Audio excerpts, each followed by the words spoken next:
हरिः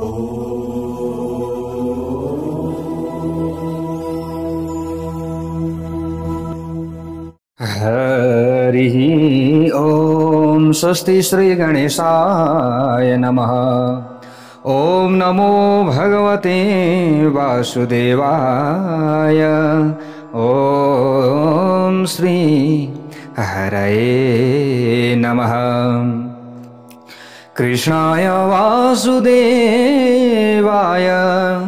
हरये परमात्मने प्रणतक्लेशनाशाय गोविन्दाय नमो नमः। नारायणं नमस्कृत्य नरं चैव नरोत्तमं देवीं सरस्वतीं व्यासं ततो जयमुदीरयेत्। भक्तवत्सल भगवान को जय। श्रीमद् भागवत महापुराण को जय। चतुर्मास भागवत कथा को जय। प्यारो भक्त भागवतहरू, यतिखेर हजुरहरू चतुर्मास भागवत कथा श्रवण गर्दै हुनुहुन्छ। चतुर्मास भागवत कथा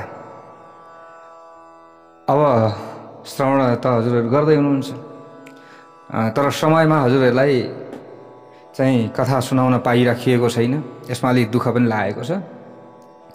बिहानको 6 बजी अपलोड गर्नुपर्ने, त्यतिकै यो कामको व्यस्तताले हो कि केले हो, अहिले त एकदम यो गाह्रो भइहाल्ने, त्यतिकै बिर्सिहाल्दो रहेछ। ल हेर्नुहोस् है, त सबै कुरा त ठिक छ, तर त्यो अब भनेको समयमा हजुरहरूलाई दिन सकिएन। रै पनि भरसक प्रयास छ अझै पनि। यो अब चाडबाड पनि अब भित्रिँदै गरेको अवस्थामा यतिकै भयो। हजुरहरू धेरैले भदौको राशिफल भनेर भनिराख्नु भएको छ। अब भदौको राशिफल पनि दिन भ्याइएन यसपालि। ल हेर्नुहोस्, यस्तो भइरहेछ। प्यारो भक्त भागवतहरू, ल हेर्नुहोस् त। र पनि ठिकै छ, अब यो समय मिलाएर कथा नगरिकन चाहिँ सकिँदैन। म चाहिँ यो बानी पर्यो, तर समयमा यति हो, हजुरहरूलाई चाहिँ दिन सकिराखेको छैन। त्यति मात्रै हो। हजुरहरूले यो कुरा बुझ्नु भएको छ। धेरैले फोन गरेर सम्झाउनुहुन्छ, खोइ त आज आएन भन्नुहुन्छ हैन। हिजो पनि अस्तिको दिन पनि बिर्सियो कि के भयो, हिजो पनि बिर्सिहालेछ। ल हेर्नुहोस्, अब यस्तै भयो। ल ठिकै छ। भनेको भन्न बिर्सिया चाहिँ होइन, हजुरहरूलाई दिन चाहिँ बिर्सिया भनेको अपलोड गर्न चाहिँ बिर्सिएछ कि, त्यस्तो भयो। अनि यता ठिक्क के काम गर्न बस्यो, अरू कसले कताबाट फोन गर्नुभएको हुन्छ, को भेट्न आउनुभएको हुन्छ, अनि कता बोल्न थालिँदो रहेछ, भयो होला भन्ने हुन्छ। त्यतिकै गलेको हुन्छ, झ्याप सुतिँदो रहेछ। बिहान छिटै उठ्यो, आफ्नो नित्य कर्म गर्न थाल्यो, अनि बिहानै उठेर फेरि कहाँ कता हिँड्नुपर्ने हो फेरि अब, होइन। यही त हो ब्राह्मणको कर्म। कसैको घरमा केही गर्दिन जानुपर्ने हो कि होइन र, होइन काहीँ केही भन्दिन जानुपर्ने हो कि, यस्तैले गर्दा अलिकति समस्या भइरहेछ। ठिकै छ। त प्यारो भक्त भागवतहरू, हजुरहरूले अब यसमा अन्यथा नलिनु होला। जे भए पनि दिने प्रयत्न भइरहेछ। हजुरहरूले सुन्ने प्रयास जसरी पनि गर्नुभएको छ, यो नै सबैभन्दा ठुलो कुरो हो। त यहाँनिर कर्दम मुनिको कथा प्रसङ्ग छ। प्यारो भक्त भागवतहरू, देवहूति र कर्दम ऋषिको विवाह भएको छ। त विवाह भएको धेरै समय अब यहाँ बित्न लागेको छ। अब कर्दम ऋषिले त भन्नुभएको थियो, म विवाह गरिसकेपछि, एक सन्तान भएपछि म सन्यास लिन्छु भनेर उहाँले भन्नुभएको थियो। त देवहूतिले भन्नुभयो यहाँनिर, ए हजुरले त यसैका लागि मलाई वचन दिनुभएको थियो, तर आजसम्म एउटा सन्तान भएन, यो त भएन नि त यस्तो तरिकाले। मलाई वरदान दिनुहोस्। त्यो वरदान के त भन्दा, पुत्र वरदान दिनुहोस्, मलाई सन्तान दिनुहोस् भनेर यसरी देवहूतिले माग्नुभयो। त मनुष्यको रचना नै यस्तो छ प्यारो भक्त भागवतहरू। त्यसले भोगहरूको मर्यादित प्रमाणमा नै उपभोग गर्न सक्छ। मर्यादाको उल्लङ्घन गर्यो भने त्यो रोगी हुन्छ। ल हेर्नुहोस्, कर्दमले भन्नुभयो, म तिमीलाई दिव्य शरीर अर्पित गर्नेछु, तिमीलाई चिन्ता नगर। पहिले त दिव्य शरीर अर्पित गर्न पर्यो नि। अहिलेसम्म म ध्यानमा बसे, तिमी मेरो छेउमा बसे, यो धुलो मैलो अनेक यस्तो भएको छ। ठिकै छ, अब दिव्य शरीर चाहिँ म दिन्छु, अर्पित गर्छु। यति भनेर अब कर्दम ऋषिले भन्नुभयो, लौ त त्यसो भए तिमी त्यहाँनिर एउटा सरोवर छ, त्यो सरोवरभित्र जाऊ, त्यहाँ स्नान गर, अनि आऊ, भनेर यसरी भन्नुभयो। त देवहूति सरस्वती किनारमा स्नान गर्न भनेर जानुभयो। त्यस पछाडि सरस्वतीबाट अनेक दासीहरू निस्किए, सेवा गर्ने नि निक्लिए। त देवहूतिले स्नान गरिन्, उनको शरीर बदलियो। त्यहाँभित्र ती जति पनि देवाङ्गनाहरू थिए उनीहरूले देवहूतिलाई नुहाइदिए के दासीहरू थिए। हेर्नुहोस् त कर्दम ऋषिले सङ्कल्पका बलले विमान बनाउनु भयो। अब त्यस पछाडि र अब दुवैजना त्यो विमानमा बस्नुभयो। ल हेर्नुहोस् है, कथामा शान्त रस र करुण रस प्रधान छ प्यारे भक्त भागवतहरू। श्रृङ्गार रस र हास्य रस गौण छ। कथामा श्रृङ्गार रसको वर्णन गर्ने आज्ञा महात्माहरूले दिनुभएको छैन। श्रोताहरूलाई संसारका विषयप्रति अरुचि होस् र ईश्वरप्रति प्रेम होस्, यो लक्ष्य राखेर वक्ताले कथा गर्नुपर्दछ भनेर यसरी सन्तहरूले भन्नुभएको छ। कथा श्रवणपछि विषयप्रति अरुचि र ईश्वरप्रति रुचि भएन भने सम्झनु पर्यो कथा सुनेको नै भएन, यो कुरो बुझ्नु पर्यो। कथा सुनियो भगवानप्रति रुचि नै भएन, भगवानप्रति तपाईँको चाहिँ इच्छै भएन भने त्यो त भएन। कथा सुनेपछि वैराग्य हुन्छ। कथा कुन प्रकार गर्नुपर्दछ भन्ने भागवतको दोस्रो स्कन्धमा ब्रह्माले नारदजीलाई बताउनु भएको छ। ल हेर्नुहोस्, अब यी 100 वर्षहरूमा देवहूतिका 9 कन्याहरू भए। अब 100 वर्षसम्म व्यतीत भएछ विमानमा बसेर हिँड्दा 9 कन्या भए, तर पुत्र एउटा पनि भएन। जो 9 कन्याको पिता हुनुहुन्छ अब उस कहाँ कपिल आउनुहुन्छ।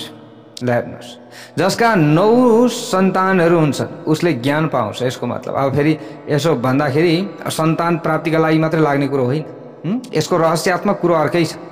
9 कन्याको अर्थ भनेको नवदा भक्ति हो, यो कुरो बुझ्नु पर्यो। फेरि 9 जना चाहिँ छोरी भयो भने त भगवान प्राप्ति हुने रहेछ भनेर फेरि गलत अर्थ लाग्ला। फेरि बचाउन पो गाह्रो छ। फेरि त्यो भन्न खोजे होइन कि अब यसको अर्थ छ यहाँनिर के त भन्दा 9 जना कन्या भए, छोरी भए। कसको पालामा? कर्दम ऋषिको पालामा। अब हामीले नै त्यसो गर्ने चाहिँ होइन भनेको, यो 9 कन्याको अर्थ हो नवदा भक्ति। हाम्रो लागि यो बुझ्नु पर्यो। उहाँहरूले यसरी शिक्षा दिनुभएको छ। नवदा भक्ति बिना ज्ञान हुँदैन। सामान्य अर्थ गर्यो भने भन्न सकिन्छ कि 9 कन्याको विवाह गर्दा गर्दै पिताको बुद्धि ठेकान लाग्दछ। उनी मैले यो के पाप गरेँ भनेर ठान्दछन् आजभोलि त नि। 9 जनाको कुरै भएन, 2 जना सन्तानले नि काम पुर्याउँछन् आजभोलि, होइन प्यारा भक्त भागवतहरू। त्यसैले 9 जना भयो भने त ठेगान लाग्छन् फेरि। ल हेर्नुहोस्, त्यसो गर्नु हुँदैन। नवदा भक्ति नभएसम्म कपिल अर्थात् ज्ञान आउँदैन। यसको मतलब यो बुझ्नु पर्यो। के त भन्दा श्रवण, कीर्तन, स्मरण, पाद सेवन, अर्चना, बन्धन, सख्य र आत्मनिवेदन, यी 9 अङ्ग हुन् जो नवदा भक्तिमा पर्दछन्। नवदा भक्तिको सिद्धि भएपछि नै कपिल भगवान आउनुहुन्छ। भक्तवत्सल भगवानको जय जय होस्। भक्ति नै ज्ञान रूपमा बदलिन्छ। भक्तिको उत्तरावस्था ज्ञान हो। अपरोक्ष ज्ञानको पूर्वावस्था नै भक्ति हो। भक्तिपछि ज्ञान आउँछ। ज्ञान के आमा भक्ति हुनुहुन्छ नि, होइन? ज्ञान र वैराग्य के आमा। जसको नवदा भक्ति सिद्ध हुँदैन त्यसलाई ज्ञान कहाँबाट आउँछ? आउँदैन। भक्तिद्वारा नै ज्ञान पाइन्छ। भक्तिर ज्ञानाय कल्पते भनेर यसरी बताइएको छ। तात्विक दृष्टिबाट अन्त्यमा ज्ञान र भक्तिमा अन्तर छैन। भक्तिमा पहिले दासोहम हुन्छ, फेरि अनि सोहम भन्ने हुन्छ नि भक्तिमा। 9 कन्याको जन्मपछि कर्दम सन्यास लिन तयार हुनुभयो। अब ल हेर्नुहोस् है, 9 जना छोरी भए। अब 1 जना सन्तान भएपछि म हिँड्छु भनेर भनेका कर्दम ऋषिका आज 9 जना सन्तान भइसके। अब उहाँको चाहिँ दिमागमा यो कुरा पसो हो, मैले त यसो पो भनेको थिएँ त, आज त 9 जना सन्तान भइसके तर मैले त घर छोड्न सकेको छैन। एक दिन कर्दमले सोच्नु भएछ, अब त यो विलासी जीवनको अन्त्य आएदेखि असल हुने थियो। सत्व प्रधान ब्रह्मण यसरी बताइएको छ। वैश्यले विलासी जीवन बिताएमा केही कुरा छैन, बिताउन सक्दछ, क्षत्रियले पनि बिताउला, तर ब्राह्मणलाई यो शोभा दिँदैन, यसरी बताइएको छ शास्त्रमा। त्यसकारण कर्दमले एकान्तमा बसेर तप गर्नु पर्यो भनेर अब सोच्न लाग्नुभयो। देवहूतिले भन्नुभयो, म पनि विकार त्याग गर्न चाहन्छु। विवाहको अर्थ हो तन 2 तर मन त एउटै हो। देवहूति भन्नुहुन्छ अगाडि गएर, नाथ तपाईँले वचन दिनुभएको थियो, कर्दम ऋषिले अब छोडेर हिँड्न आँट्नुभयो त तुरन्त देवहूतिले भन्नुभयो, हे नाथ सुन्नुहोस् है, हे पति, हे स्वामी सुन्नुहोस्, तपाईँले मलाई के भनेर वचन दिनुभएको थियो? 1 सन्तानको कुरो छैन, 1 पुत्रको जन्म भएपछि भनेर भन्नुभएको होइन? अनि 1 पुत्रको जन्म भएपछि सन्यास लिन्छु भनेर हजुरले भन्नुभएको हो त? यहाँ त छोरी एक छोरी भएपछि त भनेर तपाईँले भन्नुभएको होइन। त पुत्रको जन्म अहिलेसम्म भएकै छैन, ए पतिदेव तपाईँ कहाँ जान खोज्दै हुनुहुन्छ? देवहूतिले रोक्नुभयो। फेरि कन्याहरूको र मेरो हेरविचार कसले गर्ला? अहिले तपाईँ हिँडिसकेपछि हामी अबला स्त्रीहरूले के गरौँला? यी कन्याहरूको व्यवस्था गरेर मात्र सन्यास लिनुहोस्, किनभने सन्तान जन्माइसकेपछि उचित शिक्षा दीक्षा र विवाहको कार्य गरिदिनु पर्दछ, चाहिँ पिता माताको कर्तव्य हो। यसरी देवहूतिले सम्झाउनु हो। सुखदेवजी वर्णन गर्नुहुन्छ, कर्दम देवहूतिले विकारलाई त्याग गर्नुभएको छ। उनीहरूले कयौं वर्षसम्म परमात्माको आराधना गर्नुभयो। यस पछाडि देवहूतिका गर्भमा साक्षात नारायणले वास गर्नुभयो। अब ठिकै छ देवी, तिमीले भन्यौ, ज्ञान दियौ, मैले त छोरो हो, मैले त सन्तानको कुरा सम्झेँ, अब ठिकै छ, छोरै चाहिएको भने अब म बस्छु भनेर बस्नुभएको थियो। अनि त्यस पछाडि भगवानको आराधना गर्नुभयो। साक्षात नारायण प्रकट, साक्षात नारायण नै पछि आएर यहाँ प्रकट हुनु। 9 महिनाको समय समाप्त भएपछि गएर र आचार्यहरू योगीहरू र साधुहरूका आचार्य प्रकट हुनुपर्ने थियो। ब्रह्मादिदेव कर्दम ऋषिका आश्रममा आउनुभयो। लार्नुहोस्को ब्रह्मादिदेव। अनि ब्रह्माले कर्दम ऋषिलाई भन्नुभयो, तिम्रो गृहस्थ आश्रम सफल भयो, चिन्ता नगर, अब तिमी जगतका पिता भयो। यी बालकले जगतलाई दिव्य ज्ञान उपदेश गर्नेछन्। अब यी बालकको जन्म भएको छ। ल हेर्नुहोस् है, 9 महिना समाप्त भयो। ल हेर्नुहोस् त भगवान प्रकट हुनुपर्ने थियो। ल हेर्नुहोस् है, त ब्रह्माजीले आएर पनि भन्नुभयो, अब यी बालक जन्मेका छन्। ल हेर्नुहोस् त देवहूतिले रोकिसकेपछि फेरि कर्दम ऋषि बस्नु भएको थियो। 9 महिना पछाडि 10 महिना बच्चा त जन्मियो। ब्रह्माजीले यसरी आएर उपदेश दिनुभयो, जीव भगवानका निम्ति आतुर हुन्छ नि, आतुरताका कारणले भगवानको दर्शन हुन्छ। कर्दम र देवहूतिको तपस्या र आतुरताले भगवान उनी कहाँ पुत्रका रूपमा आउनुभयो। भक्तवत्सल भगवानको जय। योगीजन योगबाट ब्रह्मको दर्शन गर्न सक्छन्, तर संसारी मानिसले शुद्ध भक्तिद्वारा भगवानलाई पुत्र रूपमा प्राप्त गर्न सक्छ। यसरी बताइएको छ। भगवानको लालन पालन गर्न सक्छ। कपिल भगवानले जन्म लिनुभयो। ल हेर्नुहोस्, जो साक्षात नारायण। यसरी जन्म लिएपछि देवहूतिले कर्दमलाई भन्नुभयो, कर्दम ऋषिलाई, अब गृहस्थाश्रमको त्याग गर्न सक्नुहुन्छ तपाईँले। ठिकै छ, अब त छोरो भएको छ, किन टेन्सन, मलाई चिन्ताको कुरै भएन। त कर्दम ऋषिले भन्नुभयो, मलाई यी 9 कन्याहरूको चिन्ता लागिरहेको छ, अब के गर्ने? एक दम्पति थिए। ल हेर्नुहोस् है, कर्दम ऋषिले यसो भन्नु, यहाँ एउटा उदाहरण छ। एक दम्पति रहेछन्, प्रभुमा पतिको दृढ श्रद्धा थिएन। त पत्नीले कालो लुगा लगाई, पतिले त्यसको कारण सोधे। ल हेर्नुहोस्, उसले भनी, तपाईँका दृष्टिमा भगवान छैनन्, त्यसैले मैले कालो लुगा लगाएको हुँ। ल हेर्नुहोस् है, अब पतिले चाहिँ भगवानलाई भगवान छन् भनेर भन्दा रहन्छन्, पत्नी चाहिँ अब श्रद्धा गरिदिरहेछन् भगवानमा। त पत्नीले कालो लुगा लगाइदिसकेपछि ए कहिले कालो लुगा नलगाउने, आज कहाँबाट लगायो भनेर पतिले सोधेछन् नि। त भगवान त ती पत्नीले त्यही भनिन्, ल हेर्नुहोस्, तपाईँका दृष्टिमा त भगवान छैनन्, त्यसले मैले कालो लुगा लगाएँ कि, यसरी भनिदिन्छ। ल हेर्नुहोस् है प्यारो भक्त भागवत, त कालो लगाए पनि, रातो लगाए पनि, सेतो लगाए पनि के भयो त? ल हेर्नुहोस्, त भगवानको पूजाको समयमा कालो लुगा लगाउनु हुँदैन भनिन्छ है। त यी देवीले भनिदिन्, तपाईँले त भगवान नै मान्नुहुन्न, मैले कालो लाउँ कि रातो? ल हेर्नुहोस्, त्यसैले श्रद्धा राख्नु पर्यो। त्यो कुरा हो। त महाभारतमा एउटा कथा छ, भीष्मले प्रतिज्ञा गर्नुभयो, भोलि म अर्जुनको वध गर्छु। अनि भीष्माचार्यको प्रतिज्ञा व्यर्थ हुन सक्दैन। फेरि पाण्डव सेनामा हाहाकार मचियो। अब अर्जुन त नित्य नियमअनुसार भगवान चिन्तन गर्दै सुतिहाल्नुभयो। श्रीकृष्णलाई त्यो समयमा चिन्ता पर्यो। ल हेर्नुहोस्, यसको मतलब ल हेर्नुहोस् है, प्रभुले हाम्रो रक्षा गर्नुहुन्छ भनेको ईश्वरले, हामीले मानेका जो भगवान हुनुहुन्छ उहाँले हाम्रो रक्षा गर्नुहुन्छ नि। अब सबै कुरा उहाँलाई समर्पित गरिसकेपछि त आफूले के चिन्ता लिने? त्यो चिन्ता त ईश्वरलाई हुन्छ। त यता भीष्म पितामहले प्रतिज्ञा गर्नुभएको थियो, अर्जुन त म सुतेका छन्, तर श्रीकृष्णलाई चिन्ता होला। हेर्नुहोस् है, किनभने सबै गर्ने गराउनेवाला उहाँ हुनुहुन्छ, सबै कर्मको समर्पण भगवान श्रीकृष्णमा गरेका छन् 5 पाण्डवले। विश्वास श्रीकृष्णलाई छ नि त। हेर्नुहोस् प्यारो भक्त भागवत, जस्तै म एउटा भन्छु, जस्तै मेरो कोही जजमान भाइ, मलाई चाहिँ त्यस्तो लाग्छ। हेर्नुहोस्, अब उहाँकोमा केही समस्या पर्यो, उहाँका लागि मैले केही कार्य गरिदिएँ, धार्मिक कुनै पनि पूजापाठहरू गरेँ भने त्यो घरमा सुख शान्ति भएन भने मलाई पनि टेन्सन हुन्छ कि। हेर्नुहोस् लाएर मेरो यजमानले यसरी दुःख पाए, त मैले दुःख पाएँ भने मेरो यजमानलाई पनि टेन्सन हुन्छ, समस्या हुन्छ। यो दोहोरो हुन्छ नि।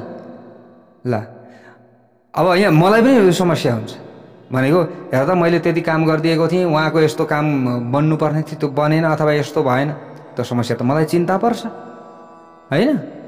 ल हेर्नुहोस् अब यजमान त के गुरुले गरिदिनु भएको छ, पक्कै पनि मलाई राम्रो हुन्छ भनेर उहाँ त आफ्नो हिसाबमा लाग्नुहुन्छ, तर अब घरमा आएपछि त मलाई समस्या हुँदैन, चिन्ता मलाई चाहिँ यसरी हुन्छ है। अब अरूलाई के हुन्छ त म जान्दिनँ, त आफ्नो कुरो हो। कसैकामा गएर आएर आइयो भने ला हुने अब होस् भन्ने हुन्छ नि त हाम्रो त काम। भोलि भएन भने त त्यो बोझ त मलाई पर्छ। ल हेर्नुहोस् भगवान् श्रीकृष्णलाई पनि यस्तै चिन्ता हुन्थ्यो अरे। ल हेर्नुहोस् है, तब यसरी प्रतिज्ञा भीष्म पितामहले गर्नुभएको छ। भोलि मेरा अर्जुनको के हुने हो भनेर भगवान् श्रीकृष्णलाई चिन्ता भयो, उहाँ छटपटाउनु भयो, रातभरि सुत्नु भएन। तर यता अर्जुन त सुत्नु भएको छ। राधिनी जानुभयो अर्जुन भएको ठाउँमा भगवान् श्रीकृष्ण, अर्जुन त सुतिरहनु भएको थियो। श्रीकृष्णले उनलाई बिउजाएर सोध्नुभयो, तिमी कसरी सुतिरहेका छौ? किन सुतिरहेका छौ तिमी? मलाई चिन्ता छ, तिमी त मसमा सुतिरहेका छौ, तिमीलाई आज निन्द्रा कसरी आइरहेको छ? तब अर्जुनले भने त्यो समयमा, मेरा निम्ति जब तपाईँ स्वयं जागा हुनुभएको छ भने मलाई के को चिन्ता? ल हेर्नुहोस् है, हामीले पनि यो बुझ्नुपर्ने कुरा छ। हजुर जागा हुनुहुन्छ मेरो समस्याका लागि, खडा हुनुहुन्छ भने मलाई के को चिन्ता? म त सुत्छु, मैले आफ्नो कर्तव्य पुरा गरेँ, अब तपाईँले आफ्नो कर्तव्य पुरा गर्नुपर्छ। ल हेर्नुहोस् है प्यारा भक्त भागवतहरु, त तपाईँले भनेको कुरा मैले मानेको छु, मैले गरेको छु, त अब दिनेवाला त तपाईँ हो, तपाईँले चाहिँ चिन्ता गर्नुपर्छ, मलाई त किन समस्या भएन।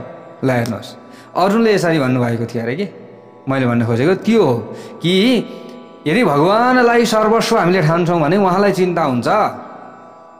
कतिले त गुरुलाई सर्वस्व ठान्ने पनि हुनुहुन्छ, त गुरुलाई चिन्ता हुन्छ होइन।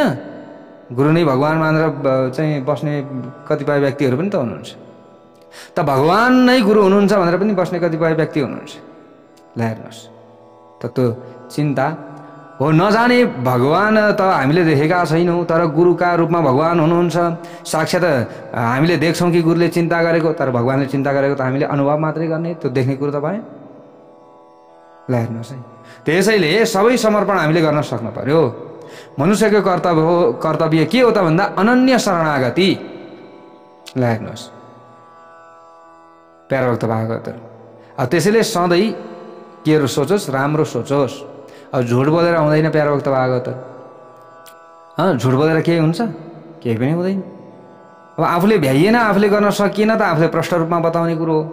ल हेर्नुहोस् हजुरहरूको धेरैवटा काम गर्न मैले पनि भ्याइराखेको छैन, अब मैले गरेँ भनेर मैले ढाँट्दिनँ प्यारा भक्त भागवतहरु। ल हेर्नुहोस् धेरै समस्याहरू हुन्छन्, बोले यस्तो त हुँदैन काम गर्दा, त्यो त हजुरहरूलाई पनि थाहा छ, सबैलाई थाहा छ। ल हेर्नुहोस् है, त्यसैले सधैँ के सोचोस्, राम्रो सोचोस्। मेरा मरणले श्रीकृष्णको नै अपकीर्ति हुनेछ, अर्जुनलाई त यही छ। त्यसैले भगवान् श्रीकृष्ण सुत्नु भएको छैन, अर्जुन सुतेका छन्। ल हेर्नुहोस् कर्दम ऋषि भन्नुहुन्छ यहाँ अगाडि गएर, मलाई 9 कन्याको चिन्ता छ, यो मतलब यो। त कर्दम अघिसम्म कसलाई चिन्ता थियो? देवहूतिलाई चिन्ता थियो, त छोरो भइसकेपछि अब देवहूतिले बिदा दिनुभयो, ल जान सक्नुहुन्छ। तर कर्दम ऋषिलाई अब चिन्ता भयो, त प्रभु भक्ति। ल हेर्नुहोस् जो भगवान नै आइसक्नु भएको छ भनिसकेपछि अब कर्दममा ज्ञान आयो, अब यी 9 कन्याको आश्रय भनेको मै हो, उनीहरूले त पिता मलाई मान्दछन्, त अब मैले यिनीहरूलाई चाहिँ ठिक टुङ्गो लगाइन भने त मलाई समस्या हुन्छ, भोलि मेरो अपकीर्ति हुन्छ कि। हेर हेर हेर कर्दम ऋषिले चाहिँ जन्माउने बेलामा चाहिँ अब 9 वटा सन्तान प्राप्त गरे, अब अन्तिममा उनीहरूलाई टुङ्गो नलाइकन गए, अपकीर्ति फैलिन्छ। त कर्दम ऋषि भन्नुहुन्छ अब यहाँ। ल हेर्नुहोस् मलाई चिन्ता छ। त ब्रह्माजीले भन्नुभयो तिमीले किन चिन्ता लिइरहेका छौ? ब्रह्माजी प्रकट हुनुभएको छ नि त होइन, किन चिन्ता लिइरहेका छौ? तपाईँको घरमा त साक्षात परमात्मा आउनुभएको छ, स्वयं भगवान आउनुभएको छ, तिमी किन चिन्ता गर्छौ? चिन्ता गर्नुको साटो प्रभुको चिन्तन गर न तिम्रो कल्याण हुन्छ। ब्रह्माजीले यसरी भनिदिनु भयो। वल्लभाचार्यले भन्नुभएको छ चिन्ता कदापि नकार्या, सेवा स्मरण गर्दै जो वैष्णव तन्मय हुन्छन् उनको चिन्ता भगवानले गर्दछन् अथवा भगवानले गर्नुहुन्छ। उहाँले चिन्ता गर्नुहुन्छ कि ओहो मेरो भक्त समस्यामा परेको छ। ल हेर्नुहोस् त ब्रह्माजीले पनि यही भन्नुभयो, एक कर्दम किन चिन्ता गर्नु, त प्रभुको चिन्तन गर, भगवानले चाहिँ तिम्रो चिन्ता गर्नुहुन्छ नि भन्नुको मतलब यही हो। अर्जुनको उदाहरण दिएको कुरा पनि यही हो। त ब्रह्माले 9 ऋषिहरू आफ्ना साथमा ल्याउनु भयो। सबै ऋषिलाई एक एक कन्या अब यहाँनिर दिनका लागि भन्नुभयो। ए चिन्ता नगर न, मेरा 9 छोरा छन्, तिम्रा 9 छोरी, किन चिन्ता गर्छौ, प्रभुको चिन्तन गर, प्रभुले जुटाइदिनुहुन्छ, ईश्वरले जुटाइदिनुहुन्छ। तुरन्त ब्रह्माजीले 9 छोरा लिएर आउनुभयो। अत्रिका 9 छोरीसँग ब्रह्माजीका 9 छोराको विवाह भो। भक्तवत्सल भगवानको जय जय होस्। अत्रिलाई अनसुया, वशिष्ठलाई अरुन्धति आदि कर्दम ऋषिले ल हेर्नुहोस् यहाँनिर विवाह गराइदिनु भयो। कर्दम ऋषिले सोच्नुभयो अब आफ्ना शिरबाट सारा भार पन्सियो, अब त छोरीहरूको विवाह पनि भयो, छोरो पनि प्राप्त भयो। ल हेर्नुहोस् त उहाँ जानुभयो, कपिल आफ्नो छोरो कहाँ जानुभयो र भन्न लाग्नुभयो मलाई सन्यास लिनु छ।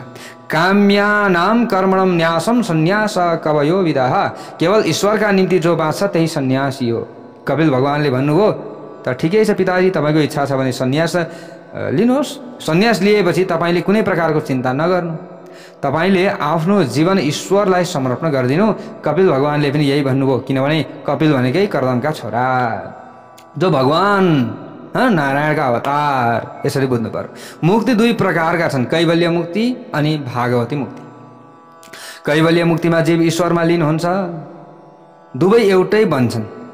भागवती मुक्तिमा भने ईश्वरसँग जीव प्रेमद्वारा एक हुन्छ, तर अलिकति द्वैत राखेर नित्य लीला नित्य सेवामा मग्न रहन्छ।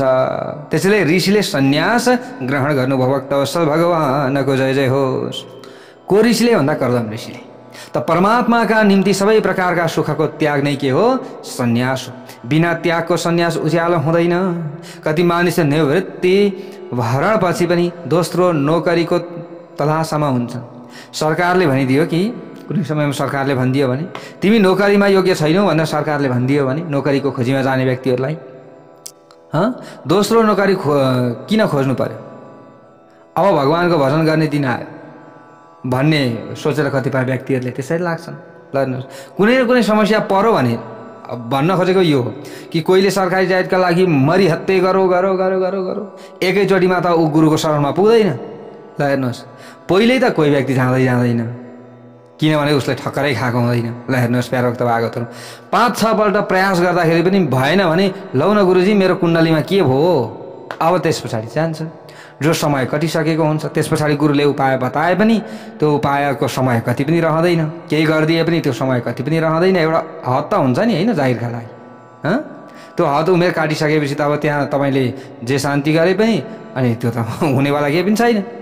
त्यसैले अगाडि त कोही शरणमा जाँदैन, समस्या परेपछि जान्छ, सकिसकेपछि जान्छ, अनि सकिसकेपछि गुरुले गरेर पनि के गर्ने। ल हेर्नुहोस् र पनि मनको शान्तिका लागि हामीले गर्छौँ कति कुरा। ल हेर्नुहोस् है यो कुरा हो। अब अन्तिममा भगवानको भजन गर्नतिर लाग्छ। अब सन्यासको विधि हेर्दा नै वैराग्य लाग्छ। सन्यासका क्रियामा विरजा होम गर्नुपर्छ। देव ब्राह्मण सूर्य अग्नि आदिको साक्षीमा विरजा होम गरिन्छ। फेरि नदीमा स्नान गरेर लगौटी फ्याँकेर नग्न अवस्थामा बाहिर निस्कनु पर्दछ। सन्यासको विधि आदि नारायणको चिन्तन गर्दा गर्दै कर्दम ऋषिलाई भागवती मुक्ति मिल्यो। अब यो सबै प्रकारका विधिहरू अपनाएपछि भागवती मुक्ति या कर्दम ऋषिलाई मिलेको छ। कपिल गीताको आरम्भ भएको छ। अब यहाँ त प्रसङ्ग दिव्य छ। यहाँ पुत्रले आमालाई उपदेश दिनुभएको छ। भागवतको यस महत्त्वको प्रकरण 9 अध्यायमा छ। प्यारो भक्त भागवतहरू कपिल गीता प्रारम्भ हुन्छ 25औं अध्यायबाट। त एक दिन माता देवहूति कर्दमको छेउमा जानुभयो। छोरा मैले कति विषय भोग गरेँ, चाहिँ केहीको कमी थिएन। एउटा ऋषिसँग विवाह भए पनि उहाँमा योग बल थियो। विमानमा 100औं वर्ष डुलियो। मैले जति देशको ठाउँमा कसले घुम्यो होला त्यस्तो सुख भोग गरेर पनि आज मेरो मन शान्त छैन भनेर प्रश्न गर्नुभएको थियो। ल हेर्नुहोस् है त सांख्य शास्त्रको उपदेश छ यहाँ। 3 अध्यायहरूमा पहिले वेदान्तको ज्ञान आउँछ र अन्त्यमा भक्तिको वर्णन गरिएको छ। फेरि त्यस पछाडि संसार चक्रको वर्णन छ। देवहूतिले सोच्नुभयो, ऋषिले मलाई भन्नुभएको थियो यो बालक आमाको उद्धार गर्न आएको, त्यसकारण म कपिल भगवानसँग सोध्छु र त्यसको उत्तर उनले अवश्य दिनुहुनेछ। त देवहूति कपिल भगवान कहाँ आउनुहुन्छ, छेउमा आउनुहुन्छ, जो आफ्नै छोरा हो, र उहाँलाई प्रश्न गर्नुहुन्छ। यदि छोरालाई भन्नुहुन्छ तिम्रो अनुमति छ भने म तिमीसँग प्रश्न गर्छु। कपिलले भन्नुभयो आमा सङ्कोच नगर्नुहोस्, तपाईँले जे सोच्न चाहनुहुन्छ अथवा जे सोध्न चाहनुहुन्छ सोच्नुहोस् सोध्नुहोस् भनेर यसरी भनिसकेपछि माता देवहूतिले आरम्भमा नै शरणागति स्वीकार गर्नुभयो। बिना ईश्वरको सहारा जीवको उद्धार हुन सक्दैन। गीतामा अर्जुनले पनि पहिले शरणागति स्वीकार गर्नुभएको थियो र भगवानसँग भन्नुभएको थियो शिष्यस्तेहम साधिमाम त्वाम प्रपन्नम। हेर्नुहोस्, कसैले तपाईँको म शिष्य हुँ नभनिन्जेलसम्म कोही पनि न गुरु न भगवान कसैले पनि हेर्नेवाला छैन। अब फेरि बोक्रे शिष्य हुँ भनेर फेरि यति सुनिसकेपछि फेरि बोक्रे शिष्य हुँ भनेर फेरि भन्नु होला, यो कुरो पनि होइन। तर भित्रैबाट आएको हो कि होइन भन्ने कुरा त बोलीबाट झल्किन्छ। त देवहूतिले यहाँनिर सोध्नुहुन्छ संसारमा सच्चा सुख कहाँ छ भनेर सोध्नुहुन्छ। मैले त यत्रो सुख भोग गरेँ तर पनि शान्ति छैन मनमा। संसारमा सच्चा आनन्द कहाँ छ जसको नाश हुन नसकोस्, त्यस्तो आनन्द बताउनुहोस् भनेर यसरी देवहूतिले प्रश्न गर्नुभयो। अनेकचोटि इन्द्रियको लालन पालन गर्नमा कुनै सार छैन। इन्द्रियले जे जति मागे ती सबै मैले दिएर पनि तृप्ति हुँदैन। इन्द्रियहरू प्रत्येक दिन नयाँ नयाँ विषय माग्दछन्। जिब्राले रस सुखतर्फ तान्दछ, आँखाले रूप सुख र छालाले स्पर्श सुख खोज्छन्। धेरै मानिस 2 महिनादेखि फलानो चिज खाएको छैन भनी सम्झिरहन्छन् खानका लागि। 2 महिनादेखि नखाएको कुरा त सम्झन्छन् तर त्यही चिज आजसम्म कति पटक खाए होला त्यसको भने विचार गर्दैन। खाएको छैन मात्रै भन्छन्, कतिचोटि चाहिँ मैले खाएँ होला भनेर पश्चाताप गर्दैन व्यक्ति। खाइपिकन जिब्रालाई सन्तोष दिएनन्, आँखाले सताउन थाल्दछ। 2 महिनादेखि फिल्म हेरेको छैन, 2 महिनादेखि यो चिज खाएको छैन, त्यो गरेको छैन भन्न थाल्दछ व्यक्ति। यस प्रकार सोचिरहेका बेलामा पत्नी भन्छन् प्यारा भक्त भागवतहरू छिमेकीका मानिसहरू महिनामा 4 पटक फिल्म हेर्न जान्छन्, खोइ तपाईँले लगेको ल हेर्नुहोस्। यो कसैको कोही घटना यस्तो हुन सक्दछ नि। अथवा हेर्नुहोस् त फलानाका त श्रीमान श्रीमती कति ठाउँमा घुम्न गएका छन् यताउता, खोइ तपाईँले लगेको। यस्ता कुराहरू आउँछन्। नयाँ फिल्म पनि उनीहरूले हेरिसके, नयाँ ठाउँमा पनि उनीहरू गइसके। हामी कहिले जाने ल हेर्नुहोस्। पहिले हिजोस्ति त्यहाँ गइयो हो, अब त अलिकति भगवानको सेवा गरौँ न, आराधना गरौँ। यो समयमा व्यक्तिले सोच्दैन, खालि खाने लाउने कुद्ने हिँड्ने, योभन्दा अरू केही सोच्दैन व्यक्तिले। हुन त मैले भनिहालेँ नि, रुपियाँ पैसा नकमाई पनि हुँदैन, केही पनि हुँदैन, तर कमाएर पनि हामीलाई सन्तोष छैन। रुपियाँ पैसा खर्च गरेर फिल्म हेर्नलाई अँध्यारोमा बस्नुपर्छ। उनलाई सुध्रिएका भनौँ कि बिग्रिएका भनौँ, कोही भन्छन् हामी धार्मिक फिल्म हेर्दछौँ, धार्मिक चित्र पनि हेर्नु पर्दैन, हेर्नु हुँदैन भनेर कोहीले प्रश्न गर्लान्। किनभने प्यारा भक्त भागवतहरू रामको अभिनय गर्ने मानिस राम नै होइन। रामको अभिनय गर्ने मानिसले यदि परस्त्रीलाई काम भावले हेऱ्यो भने त्यसको फिल्म किन हेर्ने? यस्तो कुरो हो। व्यक्तिहरूले यसो भन्छन् नि, राम जस्तै कुनै पुरुषले रामको अभिनय गरेर पार लायो भने मात्र राम्रो हुनेछ, पार लाएन भने के भयो? यस्ता धेरै कुराहरू छन्। अब यतापट्टि नजाउँ अहिले। प्याराभक्त भागवतहरू एक ठाउँमा जो शङ्कर स्वामीले भन्नुभएको छ यी इन्द्रियहरू चोर हुन् भनेर भन्नुभएको छ कि इन्द्रिय चोर हुन्। त इन्द्रियहरू चोर भन्दा पनि बढी खराब छन् नि त। चोर त जसका घरमा जसका सहाराले बस्दछ त्यहाँ ऊ चोरी गर्दैन। हेर्नुहोस्, जसका घरमा बस्दछ त्यसैको घरमा त हतपत चोरी गर्दैन। उता इन्द्रियहरू त आफ्ना पतिका आत्मालाई पनि धोका दिन्छन्। है, आत्माको घरमा बसेका छन् यी इन्द्रियहरू, तर आफ्नै पतिलाई आफ्नै घरलाई धोका दिन्छन् नि, होइन र? देवहूति भन्छन् यी चोर जस्ता इन्द्रियबाट म आजित भइसकेको छु। हे छोरा, मलाई त्यो ज्ञान देऊ। जगतमा सच्चा सुख सच्चा आनन्द कहाँ छ, त्यो पाउने साधन कुन चाहिँ हो मलाई भनिदेऊ छोरा भनेर यसरी आफ्नी माताले छोरा कहाँ चाहिँ सत्सङ्गका लागि जानुहुन्छ। ल हेर्नुहोस् है प्याराभक्त भागवतहरू, आजभोलि त हामी कि लडाइँ झगडा गर्न थाल्दछौँ, कि विषय भोगका सुखका त्यस्ता कुराहरू गर्छौँ, तर परमात्माका बारेमा त हामीले कहिल्यै सोच्दैनौँ, न अरूलाई ज्ञान दिन्छौँ न आफूले पाउँछौँ। त कपिल भगवानलाई माताको यो कुरा सुनेर अति आनन्द आयो। भक्तवत्सल भगवानको जय जय होस्। सच्चा सुख चाहिँ कहाँ पाउने, कुन हो? ल हेर्नुहोस्, त कपिल भगवानले भन्नुभयो माता कुनै जडमा आनन्द रहन सक्दैन। आनन्द त आत्माको स्वरूप हो। अज्ञानवश जीवले जड वस्तुमा आनन्द खोज्दछ, जड वस्तुमा आनन्द रहन सक्दैन। संसारका विषयले सुख दिन त सक्छ तर आनन्द कहिले पनि दिँदैन। ल हेर्नुहोस्, हजुरहरू सुखी त हुनुभएको होला तर आनन्दित हुनुभएको छैन। आनन्दित हुनुभएको छ छैन? जो चाहिँ कसैलाई सुख देला जसले त्यसैलाई दुःख पनि देला। सुख दिएको छ भने दुःख पनि दिइरहेको छ। तर भगवानले सधैँ आनन्द नै दिनुहुन्छ। भगवानले कसैलाई दुःख चाहिँ दिनुहुन्न। फेरि आनन्द परमात्माको स्वरूप हो। संसारको सुख लुतो जस्तो हो भने आनन्द परमात्माको स्वरूप हो। राम्रो लाग्छ। लुतो कन्याउँदाखेरि नङको विषले व्यथा बढ्छ नि। एकछिन लुतो छ भने कन्याइन्जेल एकछिन आनन्द आउँछ तर कनाउँदै कनाउँदै कनाउँदै एकैछिनमा चर्याउन थाल्छ। हो कि होइन? ल हेर्नुहोस्, यो संसारको सुख भनेको यस्तो छ। त्यहीँ भित्र गयो भित्र जाँदा जाँदै अघि सकिसक्या हुन्छ, थाहै हुँदैन हामीलाई। सर्वोत्तम मिठाईको स्वाद पनि घाँटीसम्म नै रहन्छ होइन? जिब्रोमा भइन्जेलसम्म कति आनन्द आउँछ त्यो मिठाई खाँदा, तर त्यो पेटमा गएपछि के हुन्छ? के हुन्छ? त्यो पीडा पर्नेलाई थाहा हुन्छ नि। पाचन शक्ति राम्रो बलियो भइन्जेलसम्म त ठिकै होला होइन? अलिक कमजोर भइसकेपछि त सक्यो। जगतका पदार्थहरूमा आनन्द छैन, यसको मतलब त्यसको आभास मात्र गर्न सकिन्छ। यो जगत दुःख रूप हो। गीतामा पनि भनिएको छ, अनित्यम सुखम लोकम इमं प्राप्य भजस्व माम। भगवान भन्नुहुन्छ, हे अर्जुन, क्षणभङ्गुर र सुख रहित यस जगत र मनुष्य शरीरलाई प्राप्त गरेका छौ, तिमी धेरै भजन गर। भगवान यही भन्नुहुन्छ। आरम्भमा जड वस्तुमा सुखको अनुभव हुन्छ तर त्यो सुख विषयमय हुन्छ। विषयेन्द्रिय संयोगा यत्तगरे मृतोपमम् परिणामे विषमिव तत्सुखम राजसं स्मृतम्। यसरी बताइएको छ। विषय र इन्द्रियको संयोगबाट जो सुख उत्पन्न हुन्छ त्यो आरम्भमा अमृत जस्तो लाग्छ तर परिणाममा दृष्टिले विष समान हुनाले यस सुखलाई राजस भनिन्छ। इन्द्रियलाई सुखबाट तृप्ति हुँदैन। विवेक रूपी धनको अपहरण गरेर इन्द्रियले जीवलाई संसार रूपी खाल्डामा फ्याँकिदिन्छन्। बाहिरबाट विषयमा न त आनन्द छ न सुख। आनन्द बाहिर होइन, भित्र छ, आत्मामा। ल हेर्नुहोस्, आनन्द अविनाशी अन्तर्यामीको स्वरूप हो। कपिल अगाडि गएर भन्नुहुन्छ, हे माता, यदि शरीरमा आनन्द हुँदो हो त त्यसबाट प्राण निस्किएपछि पनि मानिसले त्यसलाई सम्हालेर आफ्ना साथमा राख्दा हुन् नि, किन राख्दैनन्? विषय जड छ, जड पदार्थमा आनन्द रहन सक्दैन। चैतन्यको स्पर्शका कारण नै जड पदार्थमा आनन्द भए जस्तो पाइन्छ। दुई शरीरका स्पर्शको सुख पाइँदैन तर दुई प्राणहरू एक हुनाले आनन्दको अनुभव हुन्छ।